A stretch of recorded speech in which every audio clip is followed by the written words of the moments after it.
মুসলমান বুঝে থাকলে বলেন, আগে বিজ্ঞান এই ফিঙ্গারপ্রিন্টের তত্ত্ব দিয়েছে নাকি আল্লাহর কোরআন? আল্লাহ। কথা বলেন, কে আগে তত্ত্ব দিয়েছে? আল্লাহ। তো এখন বর্তমান পৃথিবী যত উন্নত হচ্ছে, বিজ্ঞান যত উন্নত হচ্ছে, বিজ্ঞানের পিছনে ছুটতে গিয়ে কিছু শিক্ষিত সমাজ বলে আসমান বলতে কিছু নাই, এই কোরআনে কিছুই নাই। অমুসলমান, আমি তাদেরকে বলতে চাই, এই ব্রেন তোমাদের নাই। কথা বলো ঠিক কিনা? অথচ আল্লাহর কোরআন সব আমাদেরকে বলে দিয়েছে, আমাদের মেধা কম, এই জন্য কোরআন থেকে আমরা উপকৃত হতে পারছি। একটু ভালো করে বোঝার চেষ্টা করবেন। বিজ্ঞান আমাদেরকে ধারণা দিয়েছে এই পৃথিবী হলো গোলাকার। পৃথিবীর প্রথম মানুষগুলো মনে করতো এই পৃথিবী চ্যাপ্টা, এই জন্য পৃথিবীর করোনার থেকে ছিটকে পড়ার ভয়ে শত শত বছর মানুষ দূর দূরান্ত সফর করতো না। মুসলমান ভাইয়ের আমার, স্যার ফ্রান্সিস বেকে 1597 সনে সারা পৃথিবী ভ্রমণ করলেন। স্যার ফ্রান্সিস 1597 সনে সারা পৃথিবী ভ্রমণ করে পৃথিবীর মানুষগুলোকে জানায়া দেয়, এ পৃথিবীর মানুষ, তোমাদের ধারণা ভুল, তোমরা বলতেছো এই পৃথিবীর চ্যাপ্টা। না না না, আমি সারা পৃথিবী ভ্রমণ করে দেখলাম এই পৃথিবীর চ্যাপ্টা না, এই পৃথিবী হলো গোলাকার। মুসলমান ভাইয়ের আমার, বিজ্ঞান আমাদেরকে 1597 সনে এই পৃথিবীর চ্যাপ্টা, এই পৃথিবী গোলাকার, এই পৃথিবী গোলাকার এই তত্ত্ব দিয়েছেন। অথচ আল্লাহর কোরআন আজ থেকে 1000 বছর পূর্বে সূরাতুল লুকমানের 29 নম্বর আয়াতে দিয়া দিলেন, আলাম তারা আন্নাল্লাহ ইউলিজুল লাইলা ফিন নাহারি ওয়া ইউলিজুন নাহারা বিল লাইলি।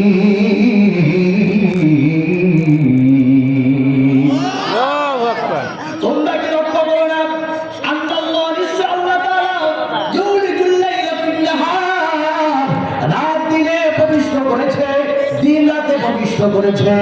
মুসলমান, এই পৃথিবী যদি গোলাকার না হতো, রাত দিনে প্রবিষ্ট করতে পারতো না, দিন রাতে প্রবিষ্ট করতে পারতো না। আরো বলিলেন সূরা জুমারের 5 নম্বর আয়াতে কোরআন আমাদেরকে জানিয়ে দিলেন, ওয়ালা বাসারা ওয়াতি ওয়াল আরদা বিল হক ইউকাউবিবুল লাইলা আলান নাহারি ওয়া ইউকাউবিবুন নাহারা আলাল লাইলি।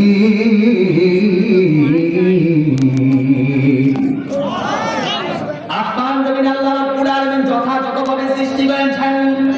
ইউকাউবিবুল লাইলা আলান নাহারি ওয়া ইউকাউবিবুন নাহারা আলাল লাইলি, রাত দিনে আচ্ছাদিত করেছেন, দিন রাতে আচ্ছাদিত করেছেন। আচ্ছাদিত শব্দের অর্থ হলো পেঁচানো। আরো সহজে বুঝাই, এই যে আমার মাথায় দেখতেছেন পাগড়ি, আমার মাথা যদি গোলাকার না হতো, আমি এত সুন্দর করে আমি এইভাবে ভুল করে পাগড়ি বাঁধতে পারতাম না। ঠিক তেমনি মুসলমান ভাইয়ের আমার, এই পৃথিবী যদি গোলাকার না হতো, রাত দিনে প্রবিষ্ট করতে পারতো না, দিন রাতে প্রবিষ্ট করতে পারতো না, রাত দিনে আচ্ছাদিত করতে পারতো না, দিন রাতে আচ্ছাদিত করতে পারতো না, দিনও হতো না, রাতও হতো না। কথা বলেন ঠিক কি না? এই পৃথিবীর চ্যাপ্টার, এই পৃথিবী হলো গোলাকার, এই তত্ত্ব বিজ্ঞান আমাদের দিয়েছে 1597 সনে। অথচ আল্লাহর কোরআন আজ থেকে 1000 বছর পূর্বেই পৃথিবীর মানুষগুলোকে জানিয়ে দিয়েছেন, ও পৃথিবীর মানুষ, তোমরা মনে করতেছো এই পৃথিবীর চ্যাপ্টা। না না না, এই পৃথিবীর চ্যাপ্টা না, এই পৃথিবী হলো গোলাকার। মুসলমান বুঝে থাকলে বলেন, বিজ্ঞান আগে আমাদেরকে এই পৃথিবীর তত্ত্ব দিয়েছে নাকি আল্লাহর কোরআন তত্ত্ব দিয়েছে? আল্লাহর কোরআন। এখন বর্তমান বিজ্ঞান যত উন্নত হচ্ছে, ততই আল্লাহর কোরআনের সামনে বিজ্ঞান ধরে নিয়ে দাঁড়িয়ে যাচ্ছে। কথা বলে আমি আপনাদেরকে একটা প্রশ্ন করবো, উত্তরটা চমৎকার ভাবে চাই। দিনের বেলা আকাশের দিকে তাকাইলে একটা আলো দেখি, এই আলোর নাম আরো মুসলমান নবীর উম্মতের দল, এই সূর্যটা আমরা আকাশের দিকে তাকাইলে দেখি, এই সূর্যটা দেখতে বড় দেখা যায় না ছোট দেখা যায়?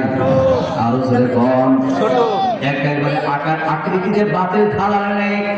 আসলে কি সূর্যটা ছোট না বড়? কত বড়, কত বড়! বিজ্ঞান আমাদেরকে ধারণা দিয়েছে সূর্যটা এত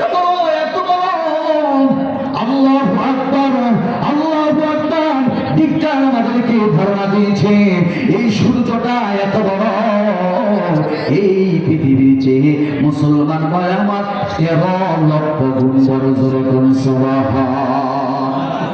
অর্থাৎ এই পৃথিবীর সমান যদি আরো 13 লক্ষ পৃথিবী একসাথে জোড়া লাগাই দেওয়ার পর যত বড় হবে, দিনের বেলা আমরা যে সূর্য দেখি এই সূর্যটা ও মুসলমান এখন চিন্তা করেন, এই সূর্য যদি ছিটকে আমাদের মাথায় পড়তো পৃথিবীর একজন মানুষও বাঁচতে পারতাম না। কথা বলেন ঠিক কিনা?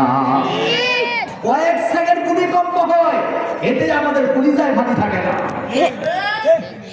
আর এই সূর্যটা দেখতেছেন, আল্লাহু আকবার,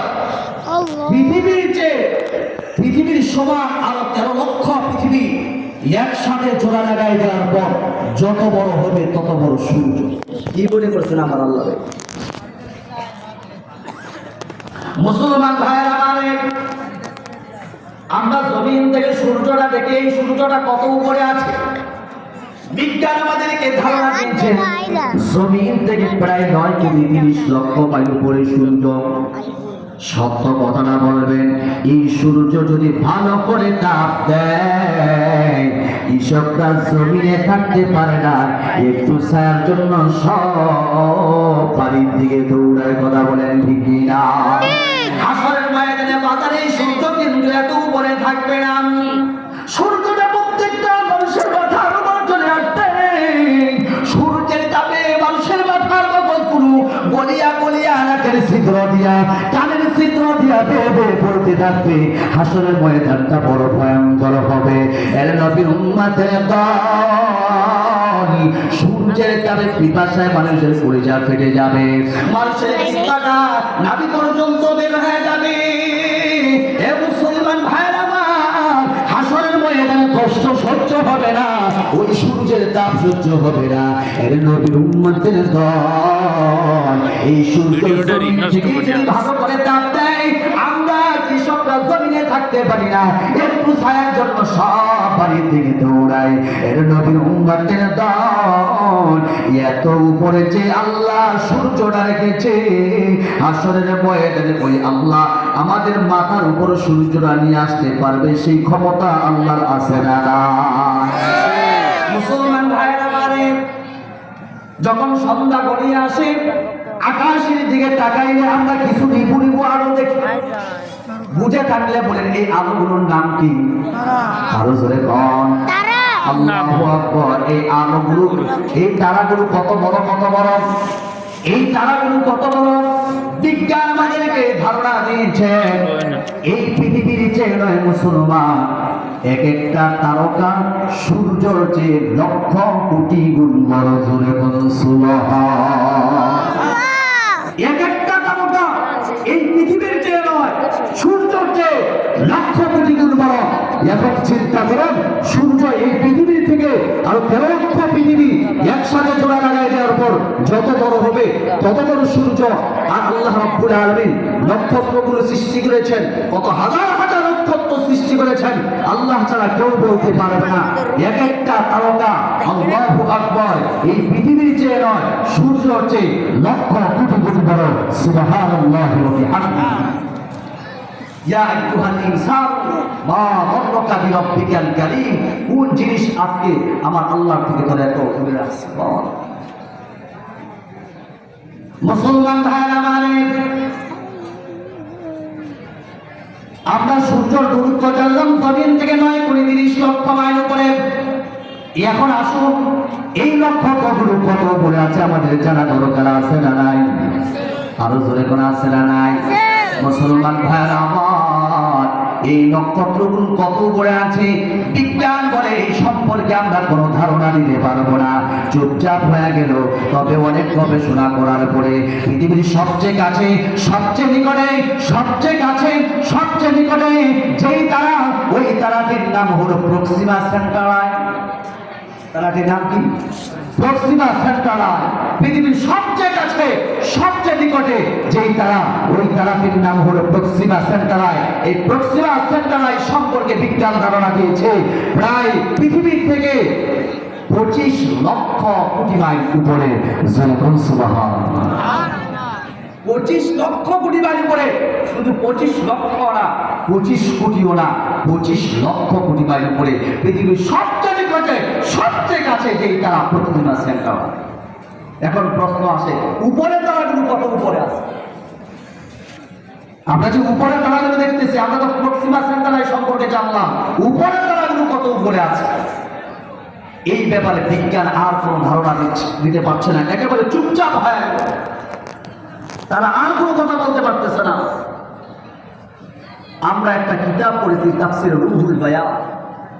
এই তাফসিরে রুহুল বয়ানে আসছে, এই যে লাইটগুলো দেখতেছেন, এই লাইটের আলোগুলো দৌড়ায় কিনা বিশ্বাস না করলে অনেকের বাসায় টর্চ লাইট আছে, এই টর্চ লাইট অন করলে দেখবেন মুহূর্তের ভিতরে অনেক দূরে আলো চলে যায়, অনেক দূরে আলো চলে যায়।